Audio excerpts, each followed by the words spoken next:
la révolution chrétienne. Maranatha. Maranatha. Ceux qui ne sont pas d'accord avec ce qui a été dit, vous êtes des poulets. Vos pasteurs sont des corbeaux. Vos églises sont des poulaillers. Les femmes de vos pasteurs sont des sorcières. Tous les enfants sont des grenouilles. Vous êtes une bande de batraciens. Alléluia. Vous ne vous rien à faire. En vérité, un chrétien qui boit tout coup et qui met de la dose de balai, s'il meurt, ça va où? Mon pasteur va vous dire quoi? Si tu as vu balai, c'est un péché. Il y a passion, oui, il y a félicité, oui, il y a femme tout, qui te parle là. C'est là que ça va. Alléluia. Si on quitte tout, la va aller où? Si on quitte tout, la va aller où? Vive le mauvais. Le chrétien doit boire. Tous ceux qui ne boivent pas n'iront pas au ciel. Tout chrétien doit boire. Parce que le chemin continue au ciel. Et le Seigneur Jésus-Christ, lui-même il a bu du vin. Et il a fabriqué encore. Il a donné aux gens, ils sont plus. Et les gens apprécient la qualité de vin qu'il a fabriqué. Ce n'était pas la sucrerie. Mais le Seigneur Jésus-Christ, il vivra du vin alcoolisé. Alléluia. Et avec les yeux rouges, il va t'attaquer. Vive le mauvais. Vive la passion. Un chrétien qui met de la donne pour beaucoup. Des cabalons, des bières, des vins, dans une boîte de nuit, va au ciel. Mais un baptiste, passe-moi, Yeso, l'assemblée de Dieu, qui met dans une veillée de prière, lui va en enfer. Il va en enfer. On va te voir là-dessus. À part les frères catholiques, à part les chrétiens d'Israël, les témoins de Jéhovah, s'il y a un Dieu qui s'appelle Jéhovah, c'est un bâtard. En vérité, c'est pas plus compassion qu'on parle aux catholiques.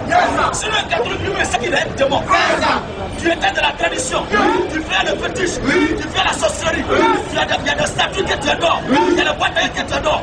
En même temps, quand tu viens à l'église, les mêmes choses sont là.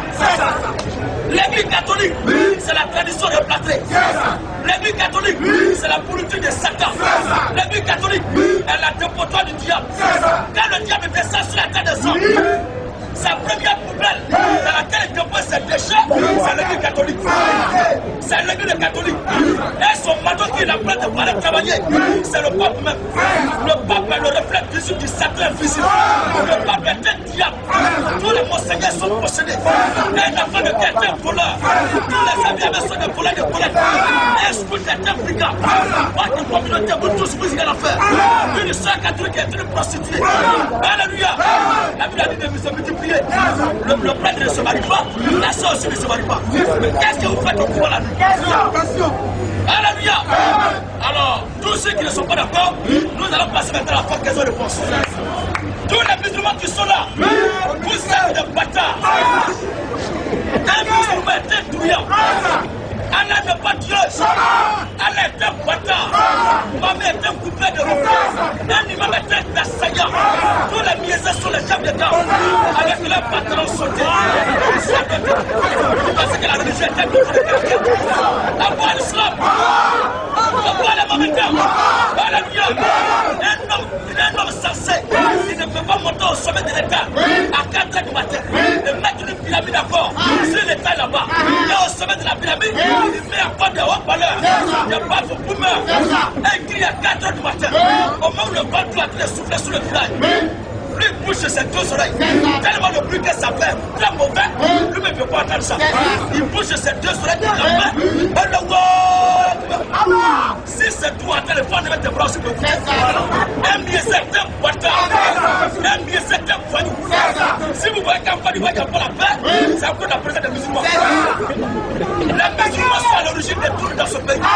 Un musulman est un démon. Un imam est possédé. Les mosquées sont les casernes de Satan. Ça, c'est la c'est-à-dire la caserne même des enseignants, ce sont les mosquées. Un homme qui prie avec un machin là-bas dedans. Qu'est-ce qu'il y a dans sa tête? Un musulman est un barbare. À part l'islam. À part l'islam. Allah n'est pas Dieu. Si l'État Dieu sera mesure de comprendre tout de là. Le Seigneur Jésus-Christ, tu le pries dans n'importe quelle ethnie. Mais Allah, il faut le prier dans n'importe quelle ethnie. Tu vas voir? C'est ça. Plus c'est arabe, ça va comprendre. Allah est plus vieux, il vient là-bas. C'est ça. Tu as prié en français, en anglais, en espagnol, c'est pas à lui que tu t'adresses. Maintenant, le mystère d'avoir la langue parole. Qu'est-ce que ça veut dire? Que les musulmans viennent nous expliquer ça. On va donner à là, il faut avoir un aspect bizarre. Il faut laisser la barbe dans ton visage. Un imam est un brigand. À part l'islam. Alors s'il y a les musulmans qui sont là, je vous attends ici. Un musulman qui meurt, il prend sa nappe, son sirikaka, son boubou, avec son chapeau de voyou, son pantalon sauté, il prend l'affaire. Parce que lui, il est quitté là-bas. Alors qu'est-ce que c'est réponse? Un pasteur qui dit que le chrétien n'a pas le droit d'avoir plusieurs femmes. Un chrétien n'a pas le droit d'avoir plusieurs femmes. Un pasteur qui a fait ça, c'est un motif. Vive la polygamie! Vive la polygamie! Vive la polygamie! Vive la polygamie! Un chrétien qui a beaucoup de femmes ne pêche pas. Aujourd'hui, il y a plusieurs femmes. Quand un garçon naît, il y a 7 femmes qui naissent. Et on demande à l'homme d'avoir une seule femme. Les autres, qui vont les entretenir? Un pasteur qui est contre la polygamie, il est l'auteur des scandales de la prostitution de la société. Si chacun d'entre nous peut avoir ses 3 ou 4 femmes, on allait diminuer le nombre de prostituées. La polygamie est une bonne chose. Vive la polygamie! Mais attention, la femme n'a pas le droit d'avoir plusieurs gars. À part la polygamie, une femme qui a 3 gars, 2 gars, bonne compère, ce ne sont pas tes copains, ce ne sont pas tes gars, mais ce sont tes clients. Parce que devant Dieu, tu es une prostituée. Alléluia. À l'occasion qu'il y a plusieurs femmes, le Seigneur te bénit. Alléluia. Alors, c'est une présence qui m'est familière quelque part. Amen. Parce que l'atmosphère de la maladie, ça change là. Je sens cette présence-là. Qui a les tombes sur toi aussi, tu es foutu. La meilleure manière, c'est de te cacher dans la fente, comme un fils se peut dire tout. Alléluia. Alors, celui qui ne veut pas être confondu ici, il faut croire ce qu'elle dit. Dans le cas contraire, tu arrêtes pour écouter. Maintenant, tous les sorciers qui sont là aussi, vous êtes des bâtards. S'il y a quelqu'un d'entre vous qui est fâché, il n'a qu'à se manifester. Alors, question.